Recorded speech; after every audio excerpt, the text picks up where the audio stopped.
अडानी 16 सितंबर 2022 को यह कद था, दूसरे नंबर पर थे। 24 जनवरी रिपोर्ट आने के बाद तीसरे नंबर पर आ गए। 27 जनवरी 7वें नंबर पर आ गए। 1 फरवरी रईसों में 15वें नंबर पर आ गए। 2 फरवरी रईसों में 17वें नंबर पर आ गए और 3 फरवरी यानी कि आज अडानी रईसों में 21वें नंबर पर है। तो एक एजेंसी की रिपोर्ट ने कैसे दूसरे नंबर पर दुनिया में जो आदमी था उसे 21वें नंबर पर पहुंचा दिया, अब आप समझ सकते हैं। ये आप देख रहे हैं कि आखिर अडानी कहां पहुंचे हैं, ये मैं आपको बताऊंगा। अडानी पर आखिर आरोप क्या है, उससे पहले आपको ये बताता हूं कि अडानी पर जो आरोप है, पहले वो समझ लीजिए कि बहुत कम लोग जानते हैं। रिपोर्ट तो आ गई है, लेकिन रिपोर्ट में है क्या वो मैं आपको बताता हूं। अडानी पर दरअसल आरोप यह है कि अडानी ग्रुप ने शेयर मार्केट में हेराफेरी की है, यह आरोप है। हेरफेर कर अपने शेयरों की कीमत बढ़वाई है। मॉरिशस और दूसरे देश की कंपनियों में पैसे लगाए, बाद में इन्हीं कंपनियों से ने अडानी से शेयर खरीदे। विदेशी कंपनी के शेयर खरीदने से अडानी पर भरोसा बढ़ गया।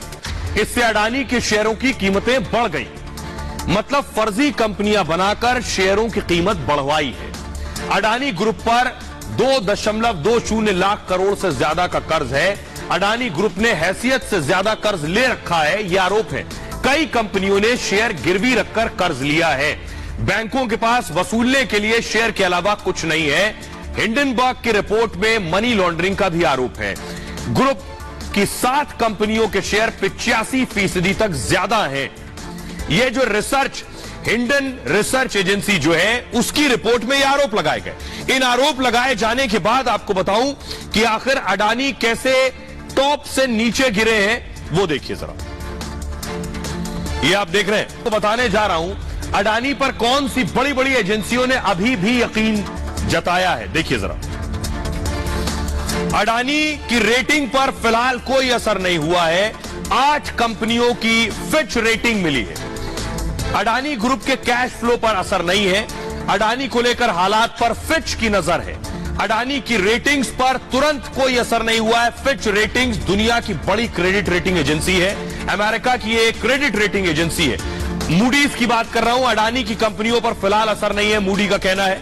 अडानी की 3 कंपनियों को मूडीज की रेटिंग है। कंपनियों की वित्तीय मजबूती का आकलन कर रहे हैं। उन्होंने कहा है निवेश के लिए पूंजी जुटाने की क्षमता कुछ कम होगी, स्थिति सुधरने में कुछ वक्त लग सकता है, 1-2 साल का वक्त मूडीज मान रहे हैं। मूडीज भी दुनिया की बड़ी क्रेडिट रेटिंग एजेंसी है। मूडीज भी अमेरिका की क्रेडिट रेटिंग एजेंसी है, यानी अमेरिका की 2 एजेंसीज अभी भी भरोसा जता रही हैं। लेकिन देश में विरोधियों को मुद्दा मिल गया है, क्योंकि कोई मुद्दा था नहीं।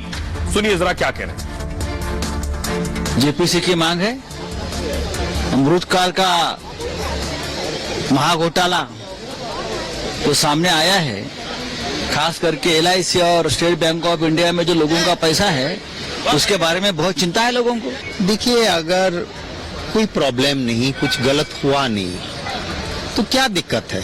और आप इतिहास देख लीजिए इस पार्लियामेंट का, जब हम पावर में थे, कांग्रेस पार्टी पावर में थी, ऑपोजिशन में थे, ऐसे मुद्दों पे मांग करते थे और जेपीसी का गठन होता था। अगर कोई चोरी नहीं हुई, गलत नहीं हुआ, आपके दोस्त का सब चंगा सी, तो जेपीसी करने दो ना, क्या दिक्कत है। तो ये ऐसा इशू है भी नहीं, बीएससी तय कर देगी। पर पहले बीएससी में तय हुआ है, धन्यवाद प्रस्ताव पर चर्चा, उसको चर्चा जारी। अच्छा, चर्चा करते समय कुछ भी बोल सकते हो आप, ये बड़ा विषय है ना। तो फिर उनके समझ में नहीं आ रहा, उनको शायद हाउस चलने नहीं देना है, इस वजह से ऐसा कर रहे हैं। हम रिक्वेस्ट कर रहे हैं उनसे कि हाउस को चलने दें। राष्ट्रपति जी ने जो अभिभाषण दिया उस पर धन्यवाद प्रस्ताव की जो परंपरा है, उस परंपरा को वो डिस्टर्ब नहीं करें, उसको नहीं तोड़ें तो अच्छा है।